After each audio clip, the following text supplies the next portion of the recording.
Hello and welcome back to my channel tricky education with Khemnarang. आज हम start कर रहे हैं एम्ब्रियोलॉजी पार्ट 2। तो आइए स्टार्ट करते हैं। हम क्वेश्चन नंबर 57 तक डिस्कस कर चुके हैं, तो अब देख लेते हैं क्वेश्चन नंबर 58। भ्रूणकोश में तंतु रूप उपकरण में मिलता है। In embryo sac filiform apparatus is found in. तो इसका आंसर हो जाएगा डी, सहायक कोशिकाएं, सिनेग्रिड सेल्स। फिलीफॉर्म एपरेटस तंतु रूप उपकरण आवर्तबीजी पौधों के एम्ब्रियो सैक में उपस्थित सहायक कोशिकाओं यानी कि सिनेग्रिड सेल्स में पाया जाता है। ये मोटी एवं स्पष्ट संरचना है जिसमें उंगली के समान प्रवर्ध पाए जाते हैं। यह भ्रूणकोश के माइक्रोपाइल छिद्र की तरफ पाई जाती है। उसका महत्वपूर्ण कार्य का जो मेन कार्य है वो सहायक कोशिका से एग की तरफ परागनली के प्रवेश को गाइड करना होता है। Question number 59। भ्रूणकोश डैश के भित्ति से घिरा होता है। The embryo sac is bounded by the wall of. तो इसका आंसर हो जाएगा सी, मेगास्पोरेंजियम, गुरु बीजाणुधानी। भ्रूणकोश गुरु बीजाणुधानी मेगास्पोरेंजियम की भित्ति से घिरा होता है, बाउंडेड होता है। Question number 60। बंधीय पुंकेसर कहलाता है। Sterile stamen is termed as. तो इसका आंसर होगा सी, स्टेमिनोट। बंधीय पुंकेसर स्टेराइल स्टेमन को सामान्यतः स्टेमिनोड कहते हैं। Question number 61। अर्धसूत्री विभाजन के अध्ययन के लिए आप कहाँ से कोशिकाएं लेंगे? From which of the following you would take cells to study meiosis. तो इसका आंसर होगा सी, एंथर्स, परागकोश। Question number 62। The effect of pollen grains on the seed coat is called. बीज चोल पर परागकणों का प्रभाव कहा जाता है? तो इसका आंसर होगा ए, मेटाजीनिया। बीज चोल पर परागकणों के प्रभाव को मेटाजीनिया कहते हैं। फलों का आकार व परिपक्वन समय परागकणों पर निर्भर करता है। भ्रूण तथा भ्रूणपोष हार्मोन्स स्रावित करते हैं जो कि बीज चोल में विसरित हो जाते हैं। बीज चोल एक विशिष्ट प्रभाव प्रदर्शित करता है। भ्रूणपोष पर परागकणों का प्रभाव जीनिया कहलाता है। बीज चोल पर परागकणों के प्रभाव को मेटाजीनिया और भ्रूणपोष पर परागकणों के प्रभाव को जीनिया कहते हैं। Question number 63।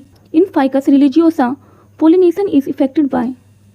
फाइकस रिलीजियोसा में परागण प्रभावित होता है इसके द्वारा। तो इसका आंसर होगा बी, इंसेक्ट्स, कीट के द्वारा। फाइकस में हाइपोथोंडियम प्रकार का पुष्पक्रम होता है और उसमें 3 प्रकार के पुष्प होते हैं, नर, मादा तथा गाल। नर पुष्प ऊपर, मादा पुष्प नीचे तथा बीच में गाल पुष्प होते हैं और कीट इसके गाल पुष्प में अंडे देते हैं तथा विकसित होने के बाद यह वयस्क में रूपांतरित होता है। यह ऊपरी भाग में नर पुष्पों से परागकण ले लेता है तथा दूसरे पुष्पक्रम में प्रवेश करता है तो वहाँ दूसरे मादा पुष्प को परागित करता है।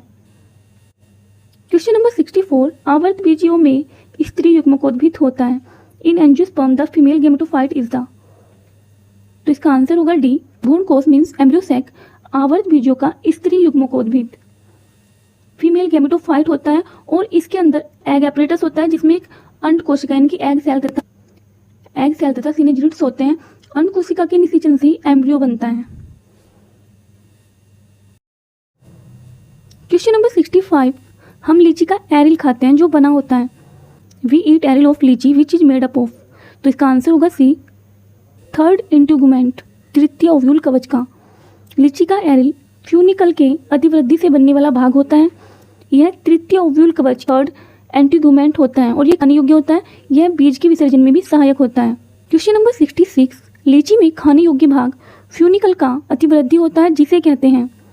इन litchi the edible part is the juicy outgrowth of funicle and is called. तो इसका आंसर होगा सी, एरिल। Question number 67।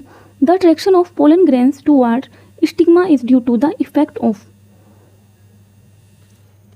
वर्तिकाग्र की ओर परागकणों का आकर्षण इसके प्रभाव के कारण होता है। तो इसका आंसर होगा ए, कीमोटैक्टिक। स्टिग्मा की ओर परागकणों का आकर्षण कीमोटैक्टिक प्रभाव के कारण होता है।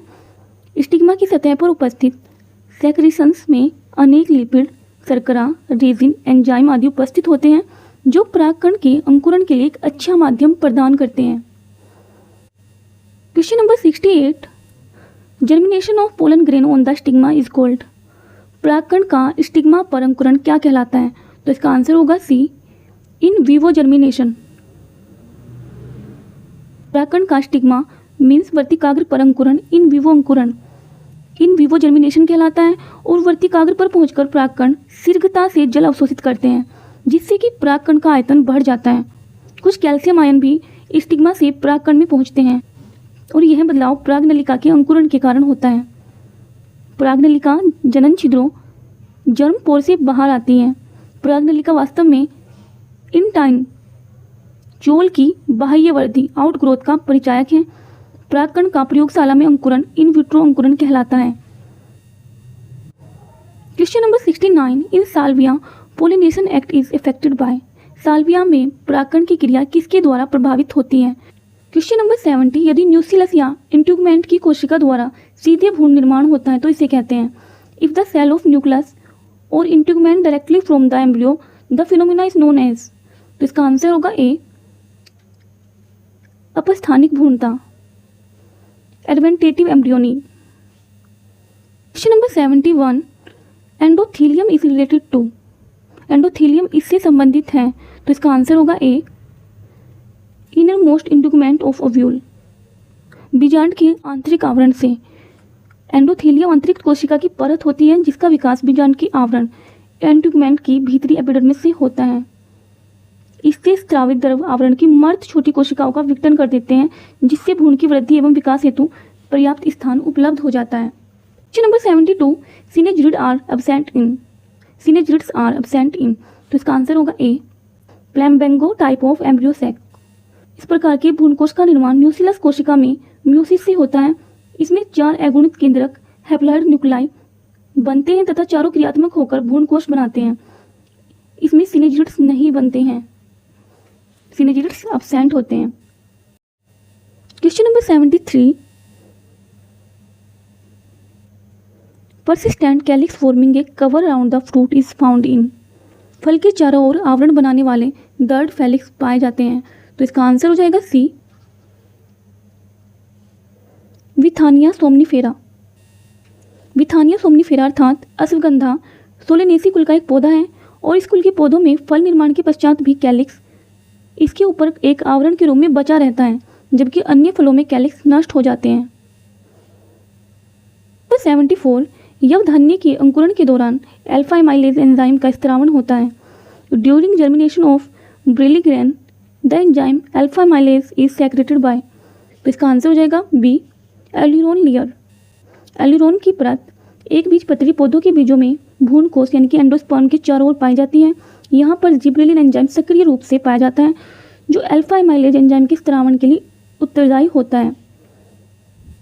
Question number 75, What would be the number of chromosome in the aileron cells of plant with 42 chromosome in the root tip cells? मूलाग्र कोशिकाओं में 42 गुणसूत्र वाले पौधों की एल्यूरोन कोशिकाओं में गुणसूत्रों की संख्या क्या होगी? मूलाग्र कोशिकाएं 2n होती हैं जबकि एल्यूरोन परत त्रिगुणित 3n होती हैं, क्योंकि यह भ्रूणपोष का भाग होता है। 2n बराबर कितना है 42, तो n होगा 42/2 बराबर 21 और 3n हो जाएगा 20 और 3n हो जाएगा 21 × 3 बराबर 63।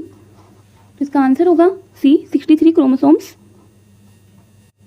Question number 76, in angiosperm the egg is. आवर्तबीजियों में अंड, तो इसका आंसर होगा B, surrounded by a wall at the micropylar end. केवल बीजांड द्वार पर एक भित्ति द्वारा घिरा रहता है, तो इसका आंसर होगा बी।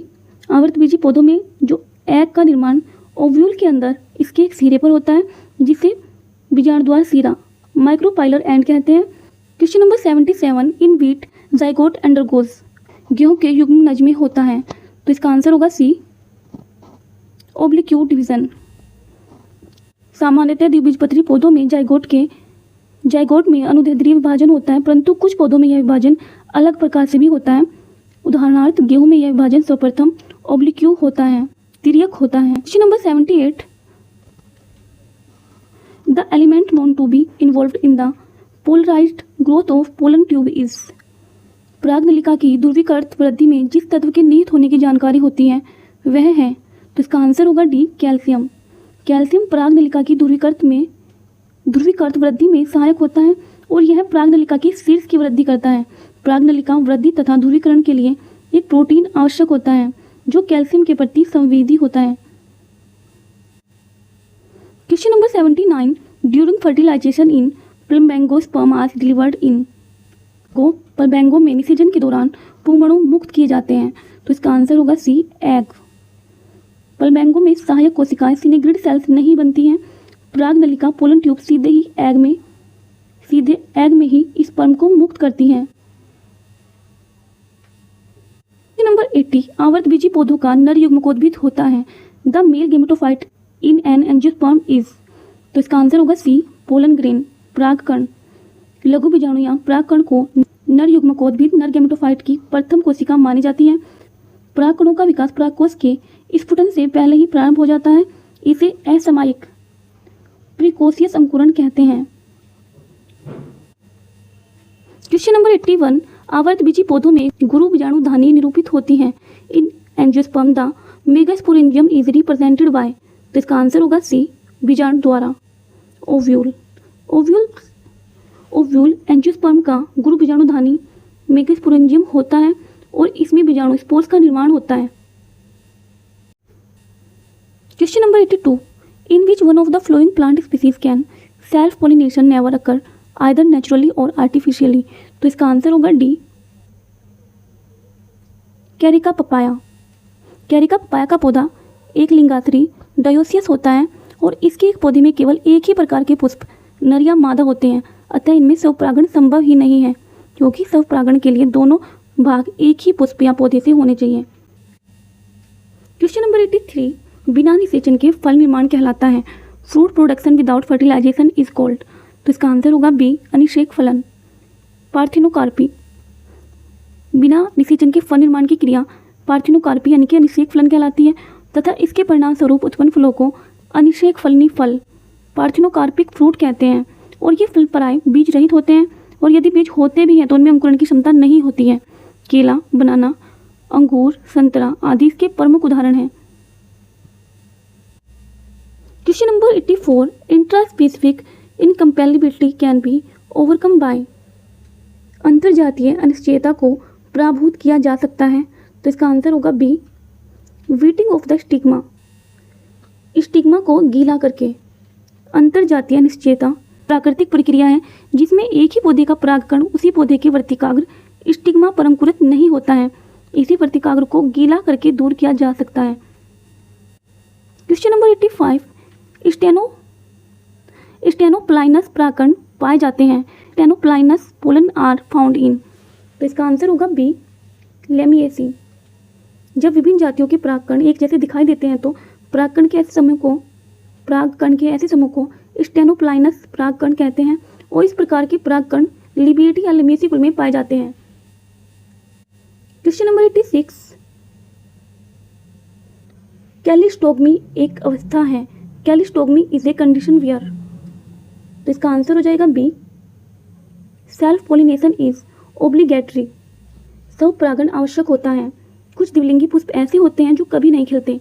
इन पुष्पों को निमिलित पुष्प या कैलिस्टोगेमस पुष्प कहते हैं और ऐसे पुष्पों में बंद अवस्था में ही परागकोश फट जाते हैं जिससे परागकण पुष्प के वर्तिकाग्र पर बिखर जाते हैं। इस प्रकार इनमें सेल्फ पॉलिनेशन आवश्यक होता है। क्वेश्चन नंबर 87, कुछ पौधों में वह प्रक्रिया जहाँ स्वपरागण से बचने के लिए परागकण स्वपुटन और वर्तिकाग्र ग्राह्यता का समय समान नहीं होता है। वर्तिकाग्र ग्राह्यता का समय समान नहीं होता है को कहा जाता है। In certain plants, the mechanism where timing of anther, dishense and stigma respectively do not coincide to avoid self-pollination is called। तो इसका आंसर होगा ए, भिन्न काल पक्वता, डाइचोगेमी। अनेक पौधों में पुष्प के नर पुंकेसर तथा मादा जन्नांग अलग अलग समय पर मैच्योर होते हैं और यही क्रिया डाइचोगेमी या भिन्न काल पक्वता कहलाती है।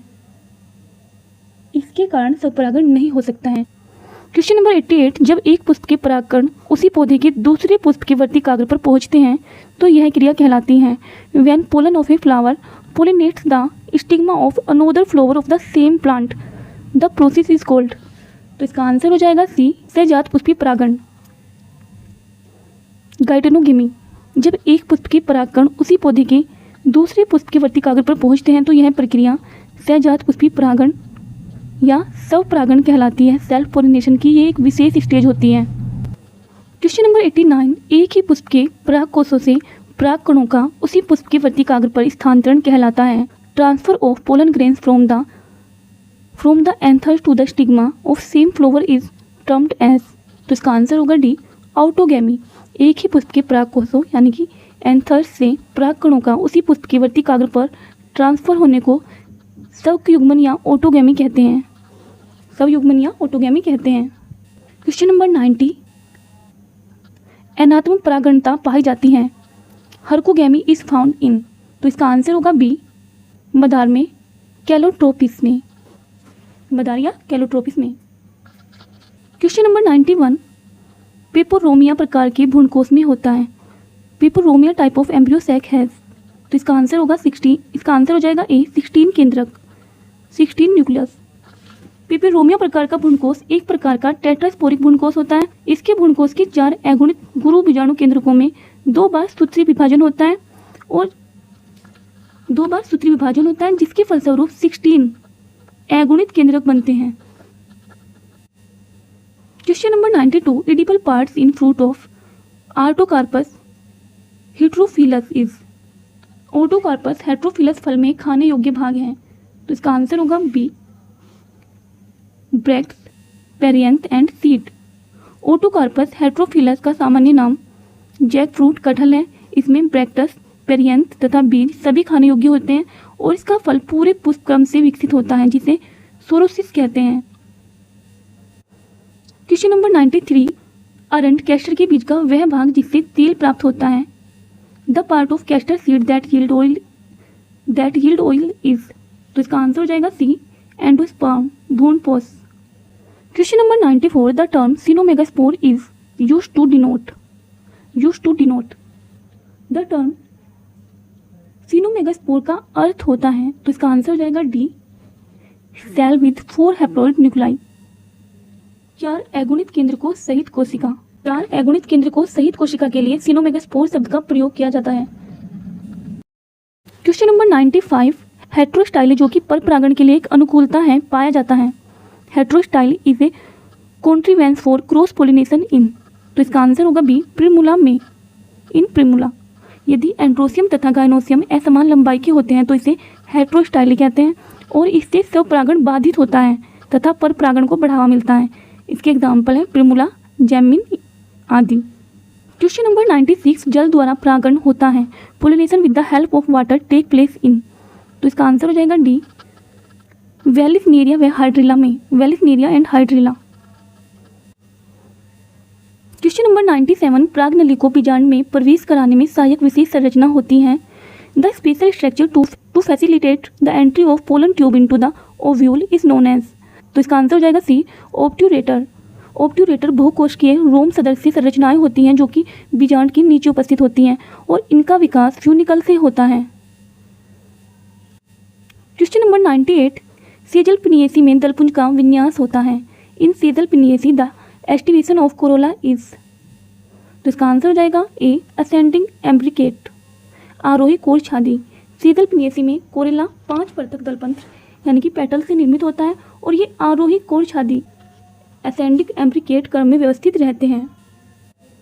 क्वेश्चन नंबर 99, तिरछे व्यवस्थित अंडाशय दलग्न अवस्था एवं स्तंभीय बीजांडन्यास पाया जाता है। Obliquely placed ovary, epipetalous condition and axile placentation is found in. तो इसका आंसर हो जाएगा सी, सोलेनेसी में, in solanaceae. Question number 100, unitegmic ovule are found in. एक अध्यावरणी बीजांड इनमें पाई जाती है। तो इसका आंसर हो जाएगा ए, गैमोपेटेली। एक अध्यावरणी बीजांड यूनिटेगमैक ओव्यूल गैमोपेटेली समूह के अधिकांश सदस्यों में पाई जाती है, जबकि द्विव अध्यावरणी बीजांड बाइटेगमिक ओव्यूल पोलीपेटेली ऑर्किकलेमाइडी समूह तथा एक बीजपत्री पौधों में पाई जाती है। क्वेश्चन नंबर 101, यूनिटेगमिक बीजांड विशिष्ट लक्षण है किस समूह का। Unitegmic ovule are a characteristic feature of. तो इसका आंसर होगा A, gamopetalae. Question number 102, helobial भ्रूणपोष पाया जाता है। Helobial type of endosperm is found in, तो इसका आंसर होगा ए, वेलिसनेरिया में, in vallisneria. Question number 103, caruncle in castor seed is, अरंड कैस्टर के बीज में बीज चोल है, तो इसका आंसर होगा A, the micropylar outgrowth of integument, तो इसका आंसर हो जाएगा ए, अरंड के बीज में माइक्रोपाइलर सिरे पर एक द्विपाली संरचना होती है। यह सफ़ेद रंग की तथा स्पंजी होती है जिसे बीज चोल कहते हैं। यह माइक्रोपाइलर सिरे पर एक इंटेग्यूमेंट के वृद्धि से बनती है। क्वेश्चन नंबर 104, रिसिनस कम्युनिस में पुष्प होते हैं। Flowers are present in ricinus communis, तो इसका आंसर होगा सी, यूनिसेक्सुअल। कैस्टर का वानस्पतिक नाम रिसिनस कम्युनिस है। यह यूफोर्बिएसी कुल का एक पौधा होता है। इसका पुष्प एक लिंगी यूनिसेक्सुअल होता है। Question number 106, what is the minimum number of meiotic division required to produce 100 grains, तो इसका आंसर हो जाएगा बी, 125। 100 दानों के उत्पादन हेतु 100 अंड कोशिकाओं यानी कि एग सेल्स और 100 प्राक्कन पोलन ग्रैन की आवश्यकता होती है और 100 अंड कोशिकाओं की प्राप्ति हेतु 100 ही अर्धसूत्री विभाजन, जबकि 100 प्राक्कन की प्राप्ति हेतु 25 अर्धसूत्री विभाजन की आवश्यकता होती है। अतः 100 दानों के उत्पादन हेतु कुल 125 अर्धसूत्री विभाजन की आवश्यकता होगी। क्वेश्चन नंबर 107, नर मधुमक्खी में 16 गुणसूत्र यानी कि क्रोमोसोम होते हैं। कार्यकर्ता तथा रानी मधुमक्खी में गुणसूत्र की संख्या क्या होगी? There are 16 chromosomes in a drone. What is the number of chromosome in worker and queens, तो इसका आंसर हो जाएगा बी, 2n बराबर 32। नर मधुमक्खी का विकास अनिषेचित अंडे से होता है, अनफर्टिलाइज्ड एग से होता है, जबकि वर्कर तथा क्वीन मधुमक्खी का विकास निषेचन के उपरांत द्विगुणित यानी कि 2n जाइगोट से होता है तथा इसमें कुल 32 क्रोमोसोम्स होते हैं। क्वेश्चन नंबर 108, वह फल जो एक उदरवर्ती द्विअंडपीय अंडाशय है जिसमें 2 भित्तीय बीजांडों से विकसित हो कहलाता है। The fruit developing from a superior bicarpellary ovary with 2 partial placenta are, तो इसका आंसर हो जाएगा सी, सिलिकुआ। द्विअंडपी सीनकार्पस तथा उदरवर्ती अंडाशय से विकसित होने वाले 2 भित्तीय बीजांडयुक्त फल को सिलिकुआ कहते हैं। क्वेश्चन नंबर 109, गाजर घास कैरोट ग्रास प्रचलित नाम है। Carrot grass is a popular name of, तो इसका आंसर हो जाएगा सी, पार्थीनियम हिस्टोफोरस का प्रचलित नाम गाजर घास या कैरेट ग्रास होता है और यह फैमिली स्ट्रेसी कुल का द्विबीजपत्री प्लांट होता है। क्वेश्चन नंबर 110, भारतीय पादप भ्रूण विज्ञान के जनक हैं। Father of Indian plant embryology is, तो इसका आंसर होगा डी, प्रोफेसर पंचानन महेश्वरी को भारतीय पादप भ्रूण विज्ञान का जनक कहा जाता है। आई होप आपको ये वीडियो अच्छी लगी होगी। अगर आपको ये वीडियो अच्छी लगी है तो वीडियो को लाइक करें और चैनल को सब्सक्राइब करें और ऐसी और वीडियो के लिए बेल आइकन दबाना ना भूलें। Thank you.